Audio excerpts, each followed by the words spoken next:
So welcome to this session. This will be traveling to Austria,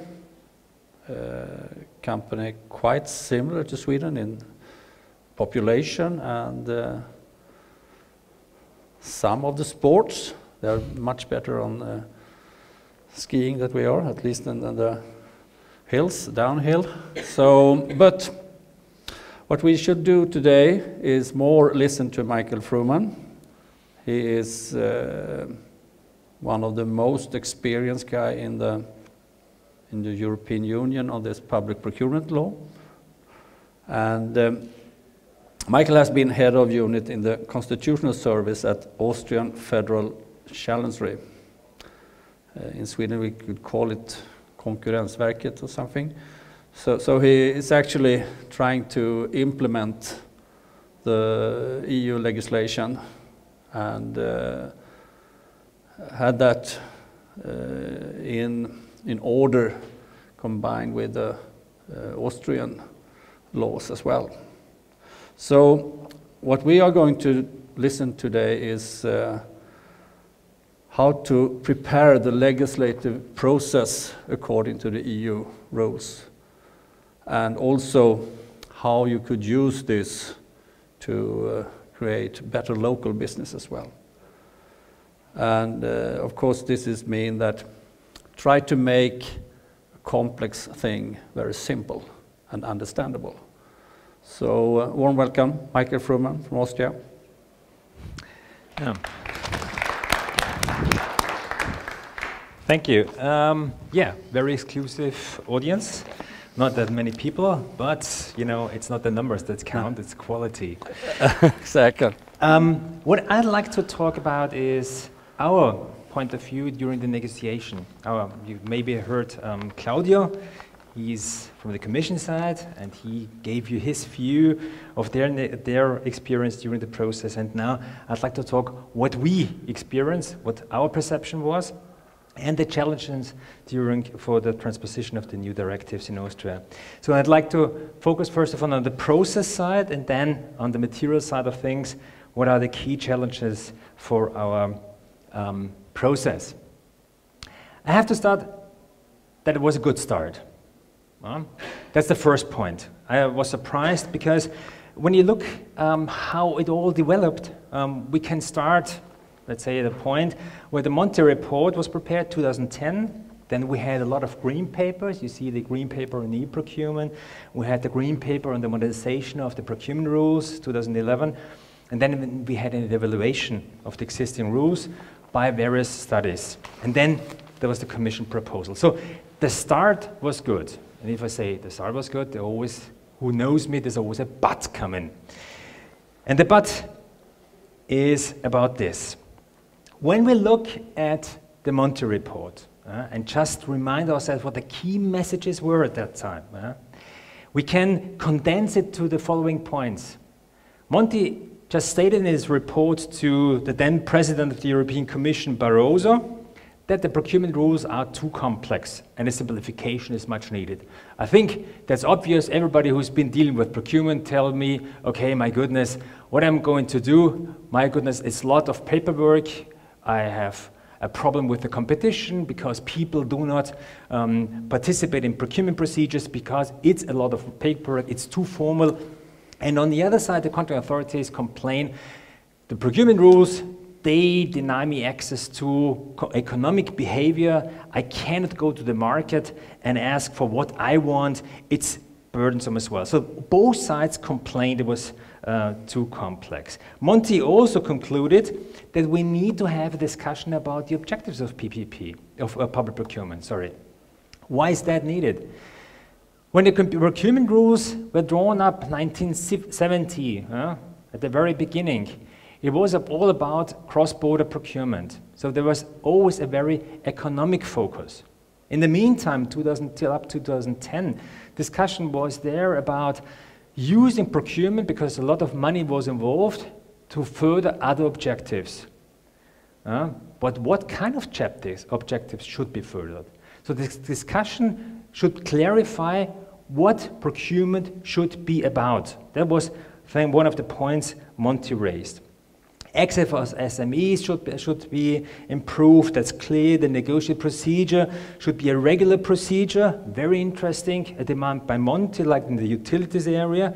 And the clarifications about the public exemptions, I think that's clear and obvious, because at that time it was clear from the jurisprudence of the ECJ that something needs to be done in that area. The next point I'd like to see and will raise your attention to was process-related again, the green paper on the modernization of the procurement rules. Just to remind you, this green paper consisted of 60 pages with more than 130 questions. So it was a really huge consultation procedure. The consultation procedure as such was, in compared to this amount of paper and about the complexity of the consultation, quite short from my point of view. It was close to 3 months. If you bear in mind the consultation procedure in the federal structure or in Sweden, you as the federal ministry, you consult multipliers, and the multipliers for economic chambers, they consult their members. Till it trickles down to the local level, to the single company, to the single country authority, it takes, at least in Austria, around 10 till 15 days. That's the absolute minimum figure. Then they need to sit down, they need to reconsider. Then it goes up to the next level, where the papers and the views are condensed, and then it's going up the next paper. Until I see a feedback, it's the minimum time around 4 to 6 weeks. That's our experience. So 3 months sound a lot, but actually it's not a lot, because if you bear in mind 130 questions, that's a real lot to digest. The result, I think, was pretty good. It was more than 600 observations. If you're interested in the Austrian coordinated response, it's still online available. In parallel, adding to this pressure load, there was the consultation on e-procurement, which is not that extensive, only, I'll say, 20 pages. There is one problem with the consultation on the EU side. The EU policy is that there is no consultation on a specific draft of legislation. It's always questions. Questions about what could be done, what should be done. The problem is with consultation, and this is shown by best practice throughout the world, and it's not only related to the EU, that the more specific the questions and the more specific the consultation is, which means specific consultation on a specific legal text, the more specific the feedback will be. Because the question or the idea might be excellent, but at the end of the day, it matters how the legislative text is drafted. And therefore, you might get a feedback, but you will receive critique because of the feedback which has been translated in a legal text. So, the efficiency of the consultation procedure on the EU level, from my point of view, and from a better regulation point of view, just to add, I'm a member of the high-level group of better regulation from the Commission as well, is a problem. That's a real structural problem. The Commission, for unknown reason, refrains from consulting on specific draft. The argument which was given to me is that it would have a problem, would create a prerogative with the Commission for preparing the text. I think this is not the case, because if you look at member states, like Austria, like Germany, like other member states, they always consult on the draft of a legal text. The studies, excellent thing. The first time ever we have seen an economic evaluation of the procurement rules. This is astounding. You know, the first directive has been created, was published in 1971. From 1971, it took 40 years till we had an evaluation, an economic evaluation about procurement. Very interesting. I wouldn't have done that. I would have done it earlier, not in 2011, not after 40 years.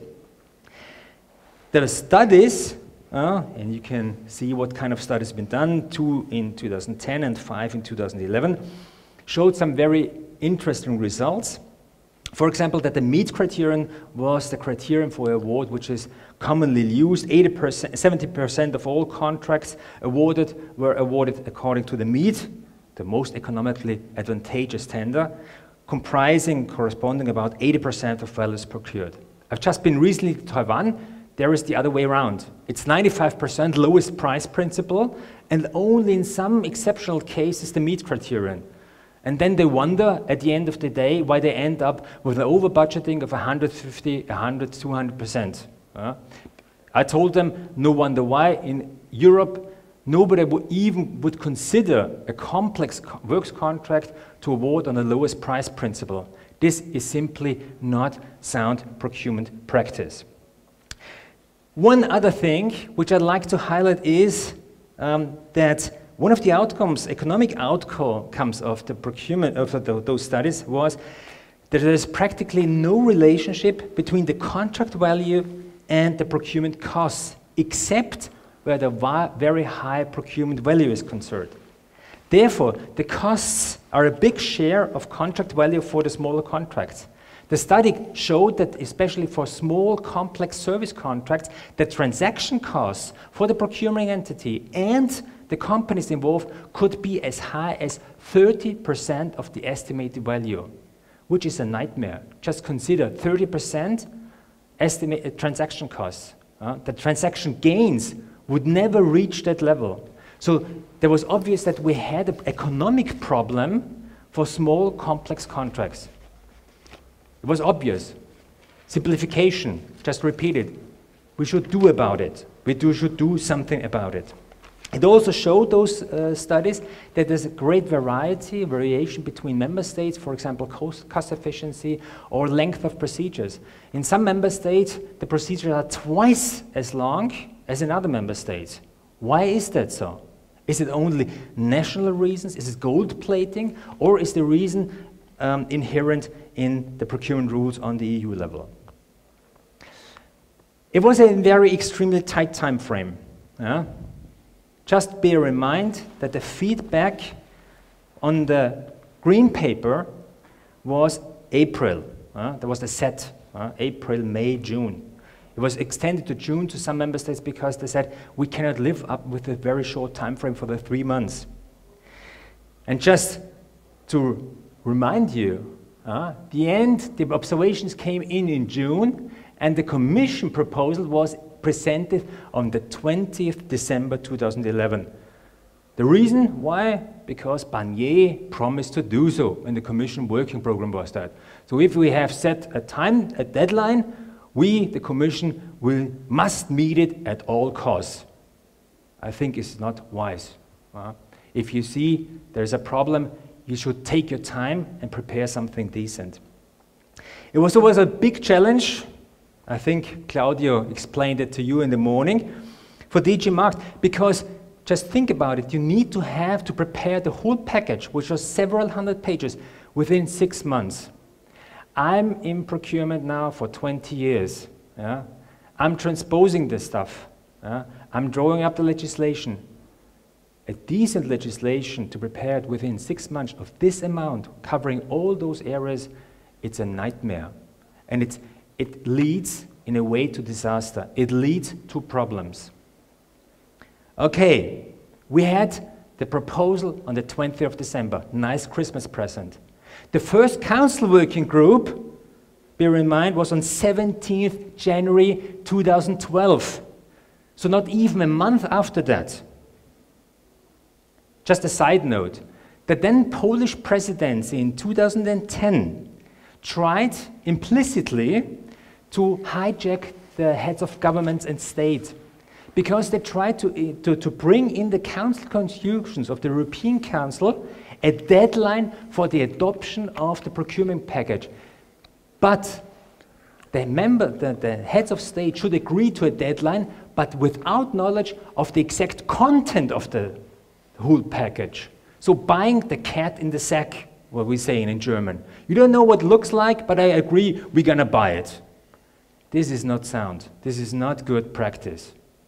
We tried to convince our Chancellor, which is the Prime Minister, to persuade other head of states not to follow this, but the Polish presidency pressured, and they succeeded in a way.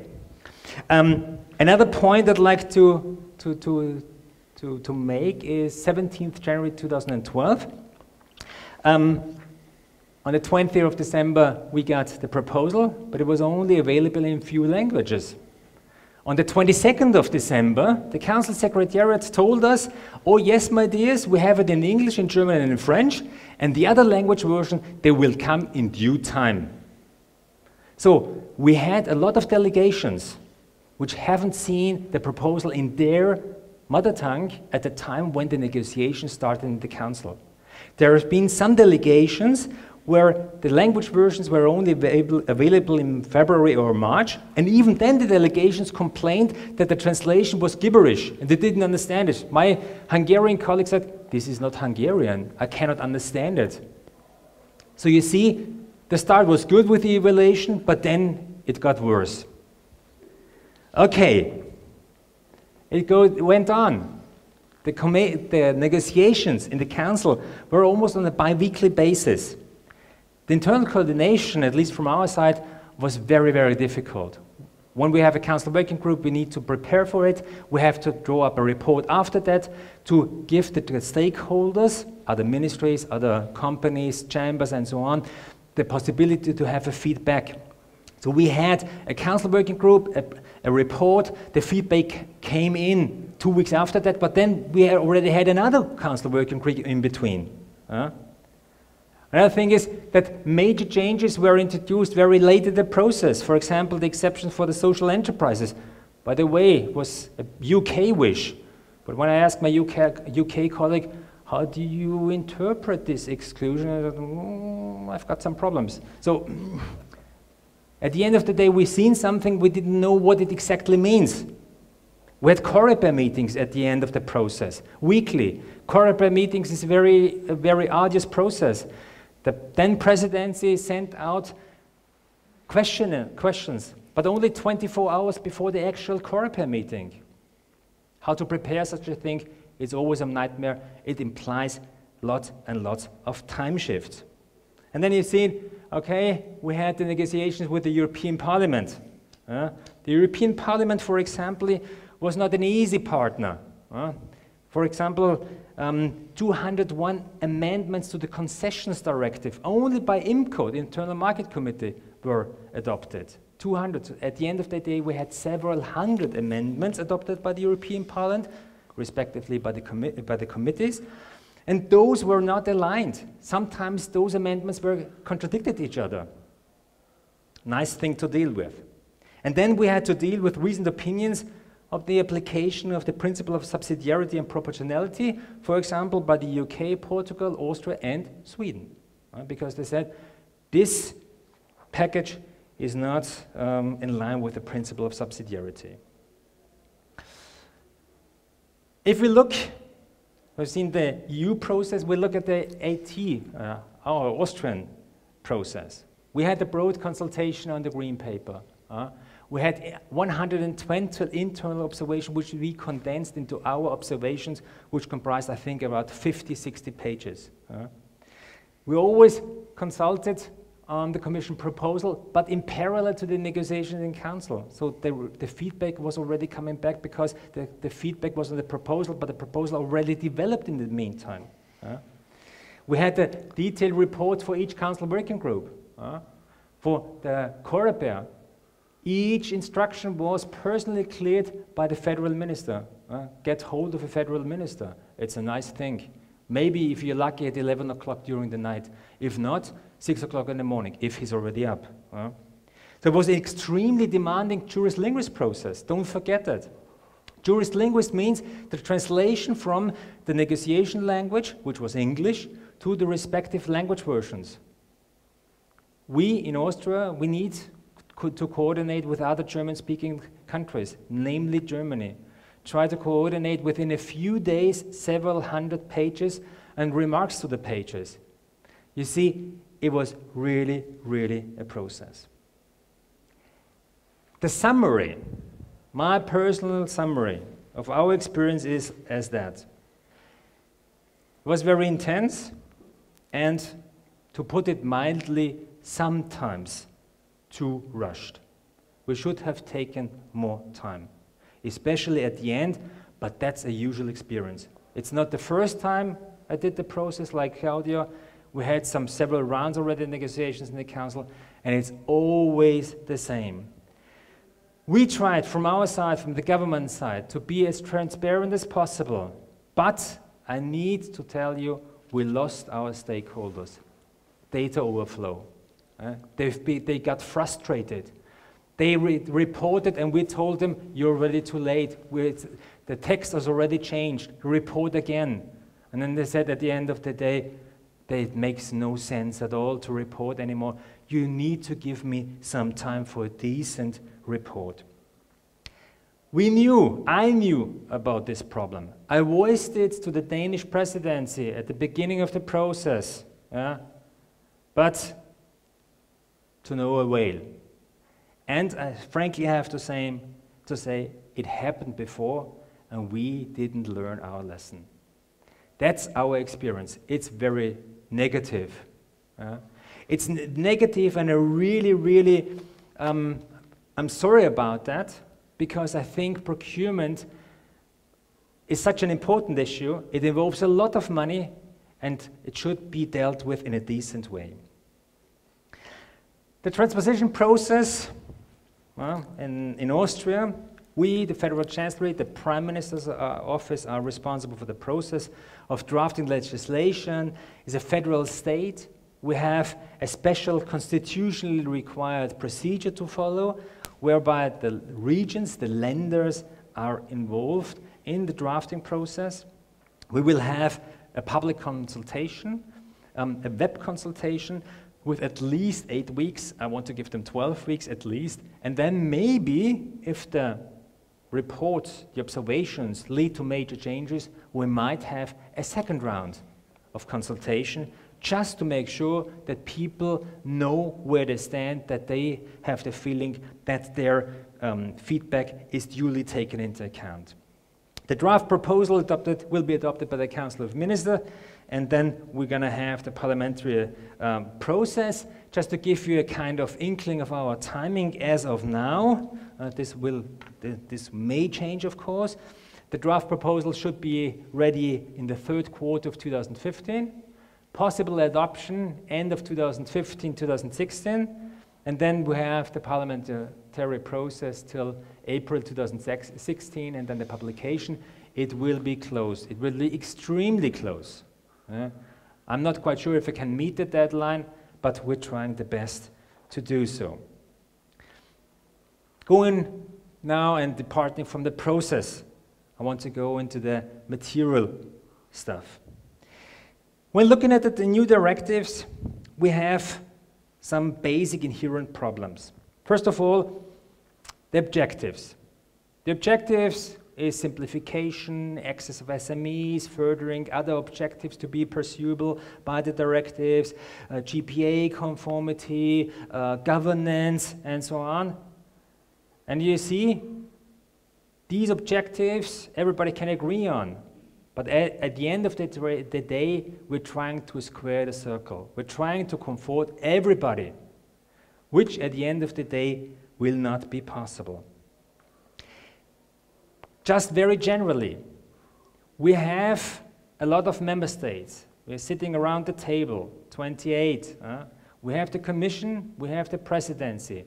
They all have different objectives. Presidency wants to push the thing through. The Commission wants to push it through with as less amendments as possible.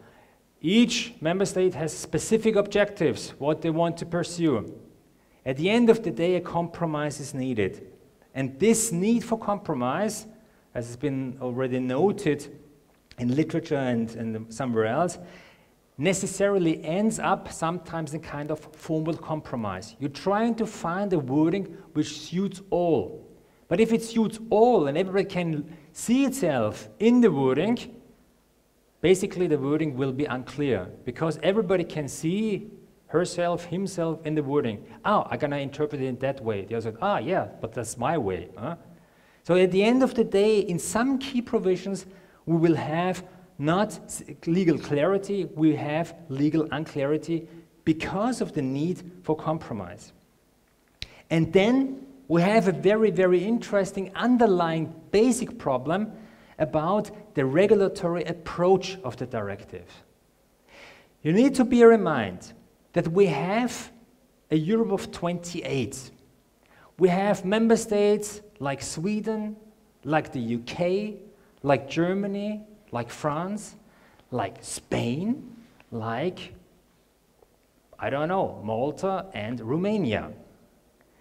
Those member states have a different, I would say, maturity level of procurement. They have different approaches to procurement. They pursue with procurement different objectives.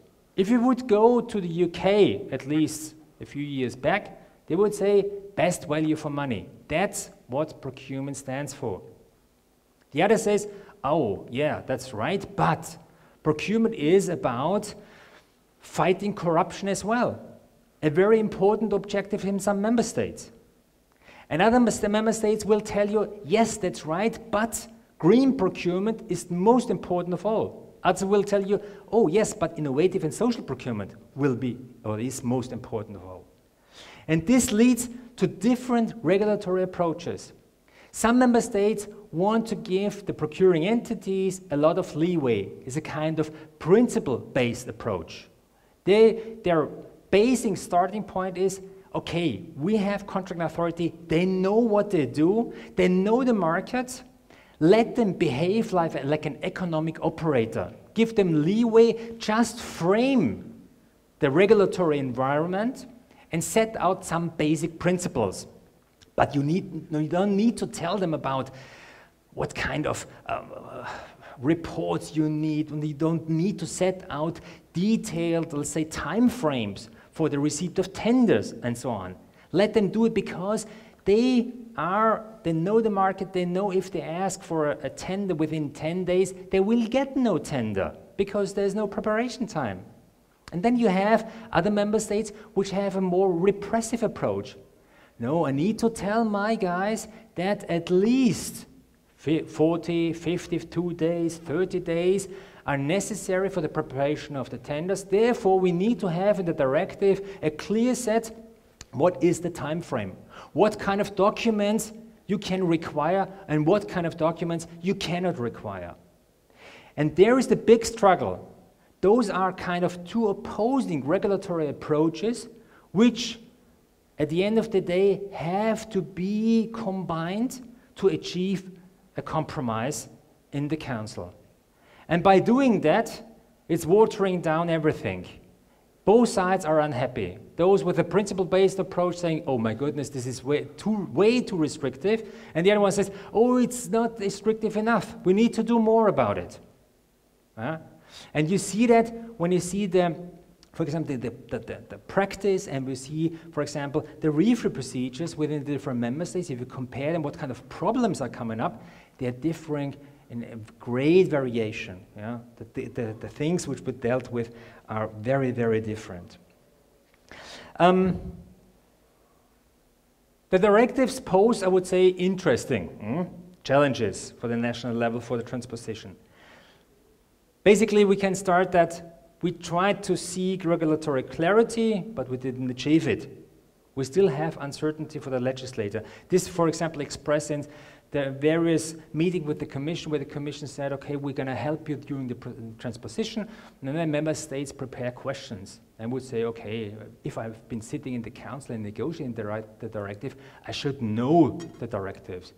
But, wonder, you end up with documents 20, 30 pages long, where member states formulating questions. If the legislator is formulating 30 pages of questions about an instrument he or she has been negotiated, something is wrong. Simplicity, flexibility was sought, but partly achieved. See the objectives I've been talking about. Simplification, new rules. Access for SMEs, aggregation rules. You already see, squaring the circle, you cannot achieve them all. For example, SMEs. If you are furthering or, let's say, promoting central purchasing bodies, access for SMEs necessarily will be restricted because they are not in the position to deal with huge contracts. If you go in for flexibility, the strategic use of PP is not the thing. You know, if you come in with green, social, innovative elements in a procurement process, it will not get more simple, it will get more complex. This cannot be resolved on a regulatory level. I think we can agree on that. It needs to be resolved on the specific level of the contracting authority. I think the legislator, even in the member states, should refrain from prescribing what the specific contracting authority should do. The legislation should give the contracting authority the flexibility to pursue his or her objectives they think necessary, they want to pursue. Some cities want to be green cities, some cities want to be smart cities, some cities want to be innovative cities. So they have a different focus. And the national legislator should take that into account and give the contracting authorities their flexibility. Interesting to note, so if I'm here now for commission bashing, but it's not Claudia I'm addressing this time, the member states wanted to have flexibility. And bear in mind what I told you about the Monti report. Monti asked and said, flexibility is necessary, so we shall introduce the negotiation procedure as a standard procedure in the classical directive as well. If you look now in the directive, what you see is a new wording, competitive procedure. Okay, changing names doesn't necessarily mean changing content, but it still is an exceptional procedure. Why is that so? Very interesting, the Commission Legal Service told us in a very, very, let's say, interesting meeting in the Council that this is not possible. It would be contrary to primary law in the classical sector to introduce the negotiation procedure as a standard procedure. When we asked the Commission Legal Service, why is it possible to have it in utilities service as a standard procedure? Because the utilities must conform to the primary law as well. He couldn't answer. So, it was not DG Mark's fault, but the Commission Legal Service, for unknown reason, took a stance which was very interesting. Transposition. When we go into transpose the directives, we have a few starting points. First of all, we have a requirement, a legal requirement, that we should have no gold plating. We shouldn't overdo. If we want to have stricter rules than in the directives, we need to justify it in each and every case. Otherwise, that would be illegal. The second thing is, when you are transposing the directives, you have two basic possibilities from a legislative point of view. You can try to formulate the directive in your own legal terminology, thus incorporating the directive, the sense of the directive, with your own legal language, or you just use the language of the directives. The first approach has the advantage that it would be consistent with the terminology you're already using in your legal environment. The problem with this approach is that if the interpretation of the provision you just transposed is changed or is, let's say, put in a specific direction by the European Court of Justice, and you didn't foresee it, which might happen very often, you need to change your national legislation. The other approach imports, so to speak, the compromise and the uncertainty in the legal language, because you're just repeating the language of the directives, but it gives you the possibility that if the Court of Justice changes its mind and interprets the provision in a specific way, you just say, okay, guys, let's interpret our national provision as the European Court of Justice just said. So you don't have the problem with a repeated changing of your national legislation, a more stable legal environment, but an uncertain legal environment. Austria, we choose the second approach because we didn't know when we became members of the European, then European community, what the exact meaning of some concepts. Public authority.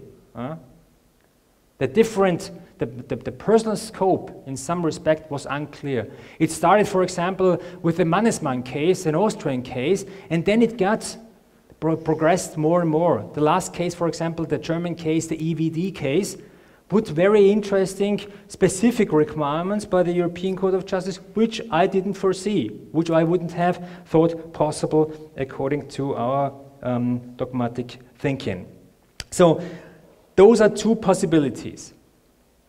We choose the second. Our key challenges for the transpositions are, and I think we are not alone, award criteria, the public exception, the emergency services, hot issue in Austria and Germany, e-procurement, social services, subcontracting, below threshold procurement, and the governance.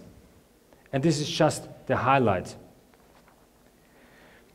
Award criteria. You know, we now have, on the face of the directive, only MEET, most economically advantageous tender. But you look at it closely, you see MEET comprises everything.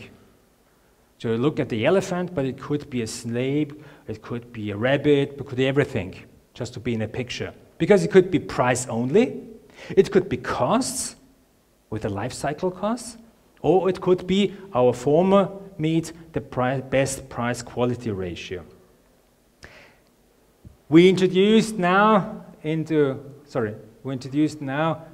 requirement, the link to the subject matter of the contract, which has been now spelled out in Article 67, paragraph 3. What do we mean by that?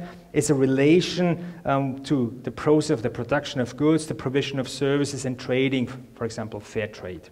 Yeah? Those award criteria must be contract specific rather than an assessing of the corporate policy of the tenderer. So everything we try to put in all the jurisprudence of the ECJ to make the provision as coherent as possible and as exhaustive as possible. Why do we have MEET principle as the only principle, at least at the face of the directive? Because it was a necessity, otherwise the European Parliament wouldn't have agreed to the text. So it was a kind of window dressing. Just to appease the Parliament, we just introduced that and said, okay, on the outset, we followed your wish, but if you look into the content, we didn't follow your wish. At the end of the day, you can ask, why did we do it? Why did the European Parliament accept this? Don't ask me. Clarity? No. Link to the subject matter of the contract. It seems to be clear. But if you look quite closely at this requirement, it leaves big gray areas. There are borderline problems. I just give you an example. I'm trying, or I want to buy, let's say, toilet paper. I want to have green toilet paper, so I want to have recycled paper. I want to have a recycled social paper. Okay, what can I do? What can I require as an award criteria which is linked to the subject matter of the contract? Okay, the production process. What's the production process of toilet paper? You bring in the trees to the factory which produces the toilet paper. Okay, but can we move on a little bit before that? Because we're talking about the life cycle. How do we cut the tree? The guy who went into the woods, did he use a lubrication oil which is a green oil? Has it been he or she who cut down the tree has been paid the same wages? Was there a kindergarten for the guy who cut down the tree in his factory? Those are aspects which are on the outside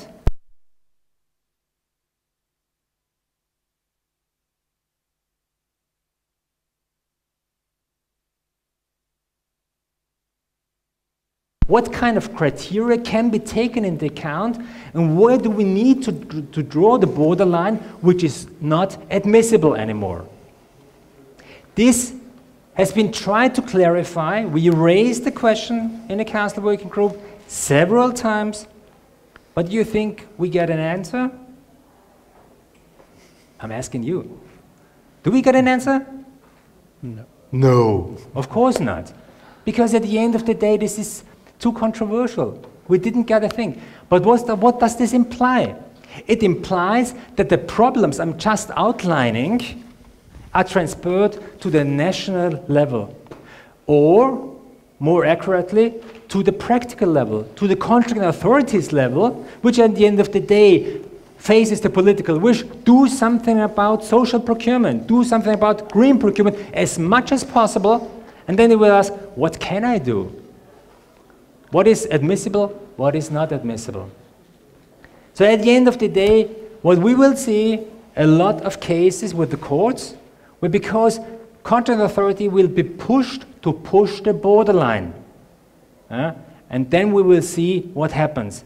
I predict legal uncertainty in a big lot of cases. We'll see a lot of cases for the ECJ facing this thing. Public exceptions. I do not need to elaborate. You know it. We have the rulings of the ECJ. We have the in-house exception. Yeah. We have the public contract exception from the Stadt Hamburg judgment.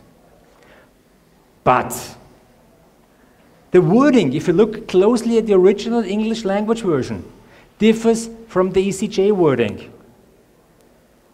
On purpose? I do not think so. I'm not quite clear. Public tasks, they have to perform. According to the ECJ, they have to perform. If you look at the directive, recital 33, it doesn't talk about have to perform. There is no obligation. Voluntary task could be subject of public-public cooperation. Cabo thermo, in-house. The essential parts of the activities must be fulfilled with the contracting authority, with the controlling authority. The question is now we have an 80%, 20% rule. Is 19.99% only marginal in the sense of the judgment of Cabo Thermo? It's almost a fifth of its activity. Is this marginal? We didn't incorporate, for example, the qualitative criterion, like the Cabo Thermo. We only have a quantitative criterion. Where does it lead us is the question, and this will and can only be answered by the European Court of Justice. Do we have two different exceptions? One stemming from the European Court of Justice and one stemming from secondary legislation from the directive.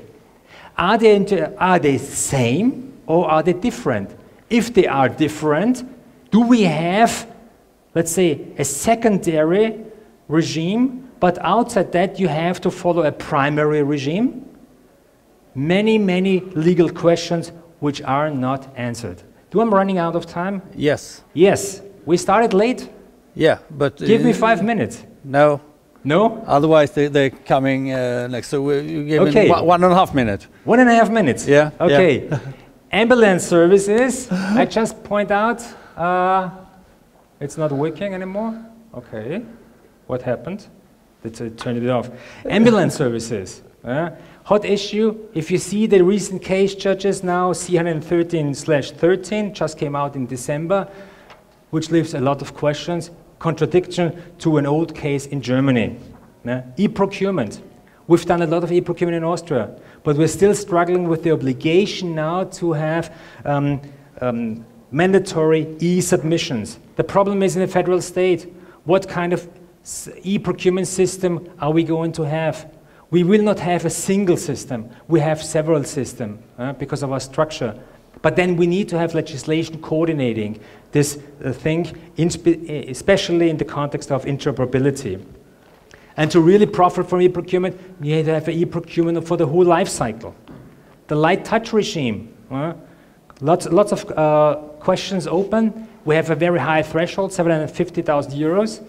But in Austria, in the middle of Europe, 750 is very high. I can tell you, we will have certain cross-border interest. Below that, what does that leave us? A primary law regime. Subcontracting. Are we going to use all the different variations the directive leaves us? We don't know. Governance, a huge challenge for the member states, huge. We do not have the resources to have an overall, let's say, support function for all country authority and all companies. We do not see the necessity to have it, but we will see what the Commission will come up. At the end of the day, I think the whole thing with a huge challenge for all of our member states. We will struggle for a long time to get the grips with the new regime. So we will have some challenges. I'm optimistic we're gonna get over them, but in the meantime, it will be an arduous process. Thank you. Thank you, Michael. At least we actually managed to fill up a little bit more, but I think I feel the pressure that the next session, I think they think they should be on time. So thank you very much. It was a pleasure to listen to it. Yeah. And what I think is we have the same problem here in Sweden. We think we are going around in circles, and we think in some way we are going a step forward, but then, back in the circle again. But at least we're not the only one. We're together in the ship. Exactly, exactly. It feeds a lot of conferences as well. Yeah, that's true. Yeah, good. Thank you.